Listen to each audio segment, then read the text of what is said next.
welcome to this web edition of Cuse Countdown. I'm Molly Nelson alongside analyst Bailey Lipschultz. Syracuse just lost a big game to UConn. It was the last time they were ever going to play Connecticut in the Big East. Why did Syracuse lose this game, Bailey? They really had an inability to hit shots. When you only have one player shoot over 50%, you don't really put points on the board, and it's hard to win games when you don't score.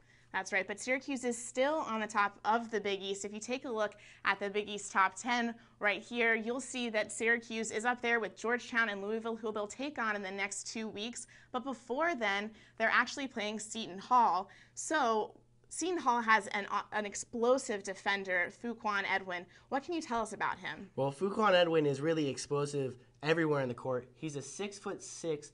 He has an ability to play the two guard and the small forward position. He's really versatile, not only defending but scoring. He is a clutch gene that came out when they recently lost to Rutgers. He really kept it close by himself.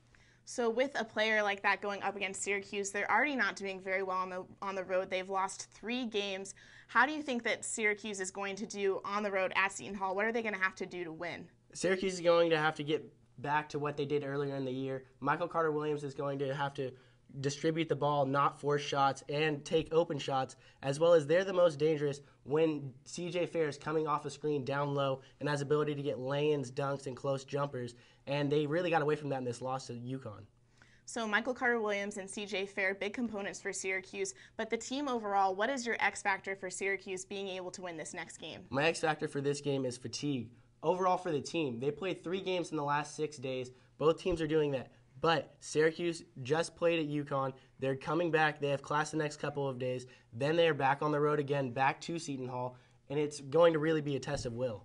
So with fatigue on the line, Syracuse on the road, like you said, what's your prediction for this game? Can Seton Hall pull it off? Well, I'm taking Syracuse in this one by a final tally of 79-58. The 2-3 zone is going to really be too much for Seton Hall to handle. Their 2 guards average as many turnovers as assists, and the only way to beat the 2-3 zone is passing the ball on the perimeter and hitting jumpers or driving and dishing. And when you can't pass the ball, you can't win. Thanks, Bailey. Well, you can catch all of our exclusive coverage of Syracuse sports following at Citrus TV Sports on Twitter or follow us on Facebook. From Bailey Lipschultz and Molly Nelson, this is Cuse Countdown.